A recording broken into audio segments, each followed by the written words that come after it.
नमस्कार दोस्तों। पिछली वीडियो में हमने चर्चा करी थी कि वैश्विक पटल पर भारत के लोगों का हेल्थ का स्टेटस कैसा है, और इसमें हमने एक इंडिकेटर की बात करी थी कि WHO ने 2024 में एक रिपोर्ट जारी करी थी जिसके अंदर बताया गया था कि दुनिया के अंदर 74% जो डेथ होती हैं वह नॉन कम्युनिकेबल डिजीज की वजह से होती हैं। नॉन कम्युनिकेबल डिजीज क्या होती हैं? अगर आपने वह वीडियो नहीं देखा है तो डिस्क्रिप्शन में उसकी लिंक्स दी हुई है, आप जाकर के वो वीडियो देखिए। नॉन कम्युनिकेबल डिजीज ऐसी डिजीज होती हैं जो एक पेशेंट के अंदर रहती हैं और एक पेशेंट से किसी दूसरे पेशेंट के अंदर ट्रांसफर नहीं होती हैं। जब किसी व्यक्ति को कोई ऐसी डिजीज हो जाती है तो शुरुआत में यह कुछ सिम्टम्स देती है, बाद में यह क्रॉनिक बन करके जानलेवा बीमारी बन जाती है। हेल्थ मिनिस्ट्री ने कुछ डिजीजों को मेजर नॉन कम्युनिकेबल डिजीज के तौर पर आइडेंटिफाई किया है, जिसमें cardiovascular disease, cancer, diabetes and respiratory disease. जो नॉन कम्युनिकेबल डिजीज होती हैं ये दो टाइप की होती हैं। कुछ नॉन कम्युनिकेबल डिजीज ऐसी होती हैं जो न्यूट्रिशनल डिफिशियंसी की वजह से होती हैं, और कुछ नॉन कम्युनिकेबल डिजीज ऐसी होती हैं जो हमारी बॉडी के किसी ऑर्गन के ठीक से काम ना करने की वजह से होती हैं।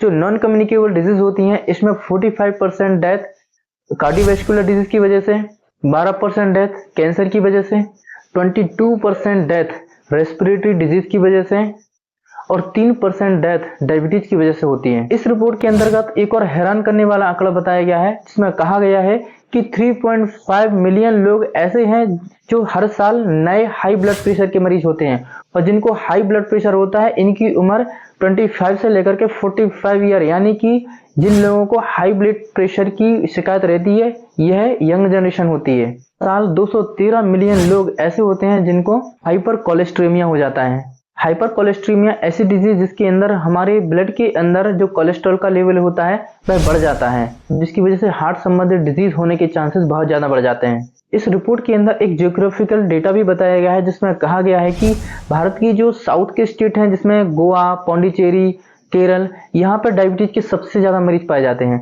इस रिपोर्ट में यह भी बताया गया कि पंजाब और हरियाणा के अंदर सबसे ज्यादा हाई ब्लड प्रेशर के मरीज पाए जाते हैं।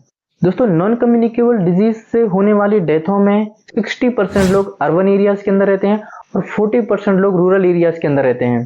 समय रहते यदि उचित कदम नहीं उठाए गए तो रूरल एरियाज के अंदर जो आंकड़ा 40% है यह भी आगे बढ़ सकता है। दोस्तों, नॉन कम्युनिकेबल डिजीज के लिए सबसे ज्यादा जिम्मेदार हमारा लाइफस्टाइल है। वर्तमान में भारत सरप्लस फूड होने के बावजूद भी junk food, fried food, spicy food, oily food, find oil, package food, physical activities में कमी की वजह से जो नॉन कम्युनिकेबल डिजीज हैं इनके लिए एक बेहतर अच्छा इनक्यूबेटर पीरियड मिल जाता है। अगर समय रहते हुए उचित सावधानियां नहीं बरती तो देश की एक बहुत बड़ी आबादी इन नॉन कम्युनिकेबल डिजीज की चपेट में आ सकती है। तो गवर्नमेंट नॉन कम्युनिकेबल डिजीज को कंट्रोल करने के लिए सेंट्रल लेवल पर एवं स्टेट लेवल पर इसको कंट्रोल करने के लिए प्रोग्राम्स चला रही है। पर नॉन कम्युनिकेबल डिजीज को कंट्रोल करना सिर्फ सरकार की जिम्मेदारी नहीं है, यह हम सबकी व्यक्तिगत जिम्मेदारी है। यदि हम अपने लाइफस्टाइल में थोड़ा परिवर्तन करें तो इन नॉन कम्युनिकेबल डिजीज को हम अपने घर पर भी क्योर कर सकते हैं, इवन अपने आप को इन बीमारियों से प्रिवेंट कर सकते हैं। हम और आने वाली पीढ़ी नॉन कम्युनिकेबल डिजीज के शिकार ना बने, इसके लिए हम अपने लाइफस्टाइल में क्या क्या सुधार करें, हमारे डाइट रूटीन में क्या सुधार करें, हम अपनी फिजिकल एक्टिविटीज के अंदर क्या शामिल करें, ताकि इन नॉन कम्युनिकेबल डिजीज से हम फाइट कर सकें। इसके ऊपर एक सेपरेट वीडियो आपको बहुत जल्द मिलेगा, आप देखना मत भूलिए। इसलिए इस चैनल को सब्सक्राइब कीजिए और इस वीडियो को लाइक कीजिए। नमस्कार।